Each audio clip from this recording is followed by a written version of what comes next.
All right. Welcome. It's 5D Transformations. And today, we're going to chop it up. We're going to talk about toxic step parents. And in this case, it's going to be a toxic stepmother. And this video was by request. So, if you ever want me to touch on a topic, you can go in the comments and just tell me anything you want me to talk about related to narcissism, MBTI, or dating relationship stuff. Those are kind of the three areas I like to hone in on. And they all kind of correlate. You get a blend of, all of them kind of go together. The more you know about one, it'll help you in the other. So, toxic stepmothers. This is very, very sticky territory we're talking about.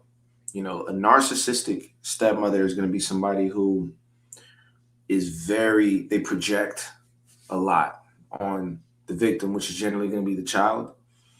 And it's all about triangulation. If she can make you the scapegoat, then it clears her of any issues. And there's also that possessiveness element, that element of her wanting to have full control of the father. And in many cases, ruthlessly not really, concerned with the child's needs. All right. This is somebody who really almost acts like a moon, or less than a moon. I'd say more so like a asteroid, or blocking the light, or like a big rock blocking the light between the sun, meaning like the actual sun. Let's say that's the father, and the child, which could be symbolizes earth, and you have this rock that's blocking it. But it's hard because for the father, you know that is a person that's a form of stability. And what's also difficult to deal with, and this is something that I've always wondered as well in these scenarios, which is tough, is when your father is able to be susceptible to that, it makes it frustrating even at the father. Sometimes there can be feelings of resentment towards the stepmother and the father for allowing the stepmother to have this much control. It could feel like rejection. And the worst part is when you speak, you're not being heard. There's not that acceptance. And so when we look at this situation, it's tough because when we're dealing with parents, you can't just say, like, if you were dealing with somebody that was in a relationship, that you were in a relationship with, or a friend, I could tell you, cut them off. But when it's your father, and in this case, I don't know if you live with him. I think you live with your father. So it makes it even harder because a lot of the time the person's young and they're still relying on that person and still have to be within that family dynamic. Because what are you going to do? You're going to get adopted or something, or if you're under 18, are you going to move out? So what do we do in these situations? Well, the one thing is, if you try to get into a direct confrontation with the narcissist, that's how you're going to get drained. Because the narcissist is a person who, they arguments for them, they feed on that. That's the world. They can live in that world. But after you get in that argument and you're drained and you realize you didn't get anywhere, that's when you're going to feel destroyed, or that's when you're going to feel weak, right? So how can we empower you in a scenario of dealing with the narcissist and the narcissist stepmother? And one thing about the narcissist stepmother, she's not satisfied with. She's coming for blood. She wants full control, is what I'm saying. And this isn't literal blood, necessarily, but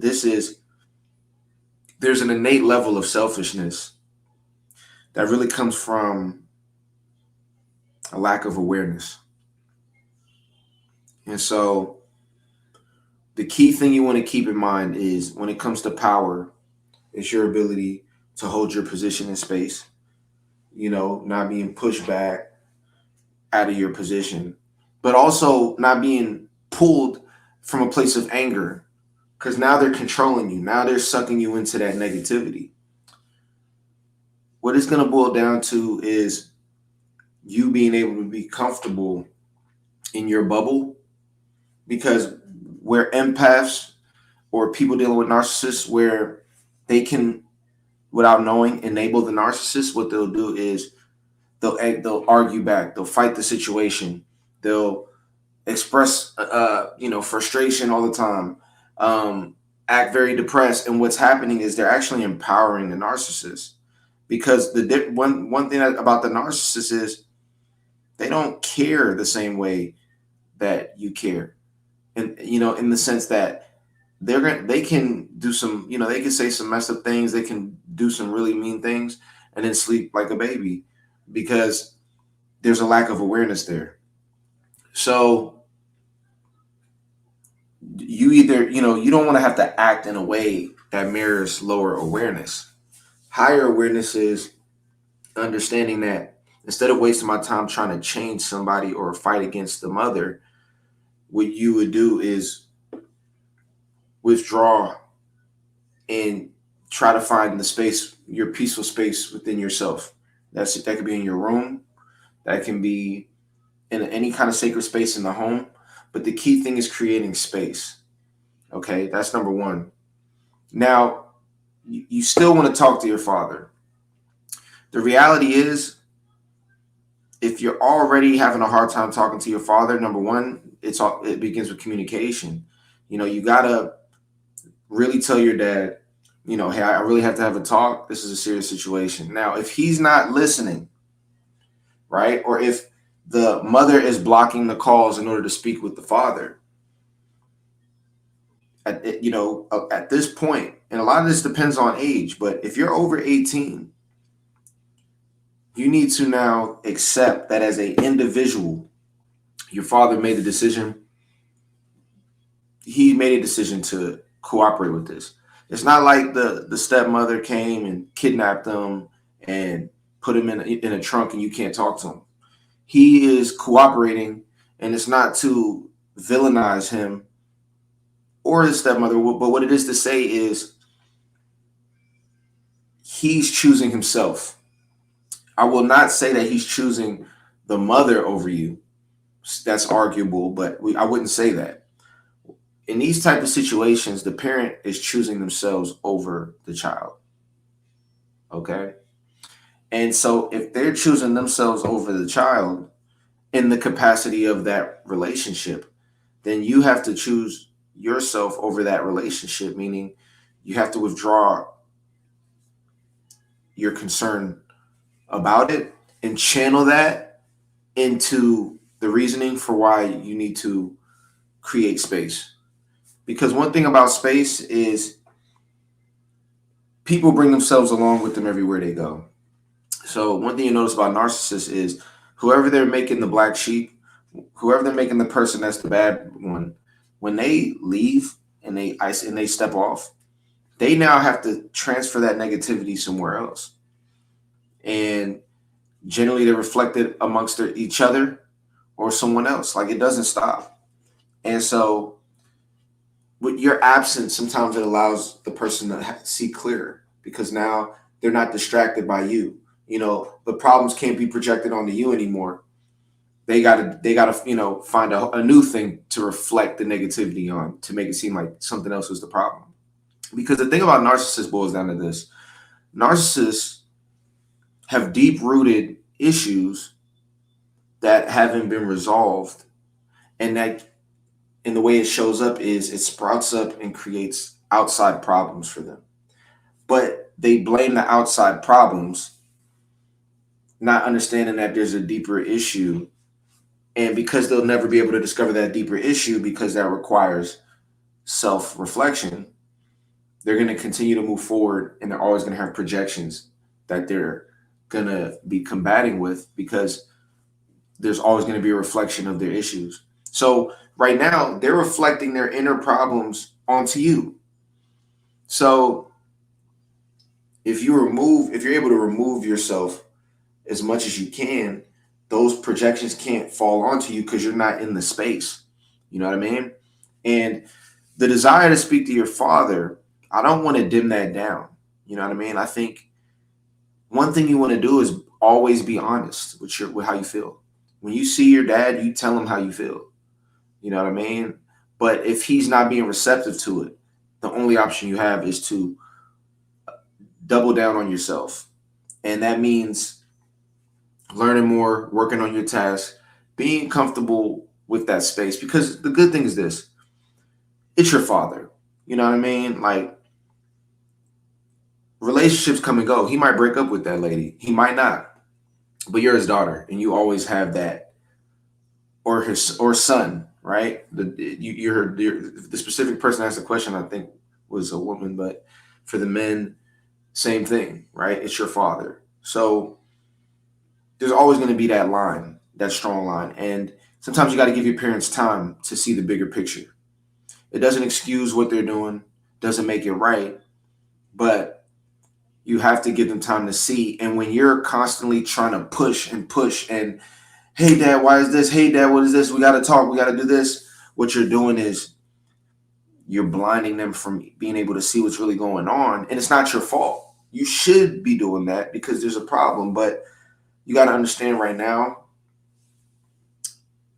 you know, you have a narcissistic stepmother in the picture. And narcissists, the web of manipulation they weave is, that's just what they do. So, with that being said, I think it's very important for you to express yourself honestly, but also find the balance of, man, when it's too, you know what I mean? When I find myself too invested, when I find myself feeling too negative, um, it's time for me to hone in and get in and delve into myself, you know, and sometimes it might require taking a break from, watching a bunch of videos and things like that. At times that can feel like negativity, or it can feel like, you know, uh, it's putting you down this path of feeling more and more frustrated. So you gotta begin to create your bubble of beauty for yourself. And then when you step out there, they're gonna feel the difference of where you are and where they are. And she might try to project, you know what I mean? She might try to do stuff like that, but at the end of the day, what you're doing is you're practicing the art of having a powerful vibration. You know what I mean? And so what you'll end up finding out is that the narcissists that are in your life are actually getting you ready to be very powerful. And the story doesn't end here. Things can shift, things can get better. But the main thing is to know when to, focus on yourself. Even if you're under the same roof, you can be in your own room. And I know you seek connection, especially with a father. But this is the same thing that can apply to relationships. You can't compromise yourself. What you got to realize is the more you push, it pushes away from you. You have to understand the art of knowing what's for you and knowing what's not for you, because it's all about timing. So just keep that in mind as well. So I'll do a part 2 on this. I'll go a little bit more in depth, but just wanted to put that video out there. If you got any other questions, let me know. The MBTI course is officially available. The narcissism course is officially available on the website, and the dating and relationship course. These things are all things that I took a lot of time to put together. That's part of the reason why I was taking a little break from YouTube, just to get these things together so I can come back strong and actually have the material laid out for you so that you can really learn the nuts and bolts. So that narcissism course, anybody that's dealing with it, go check it out. I got it for a real good rate right now, and it's a lot of good information. It's going to really, it explains all the phases of it. So I think you get some value. And aside from that, I appreciate you listening. It's 5D Transformations. Check out 5dtransformations.com for any coaching, and I'll see you on the next video. Peace.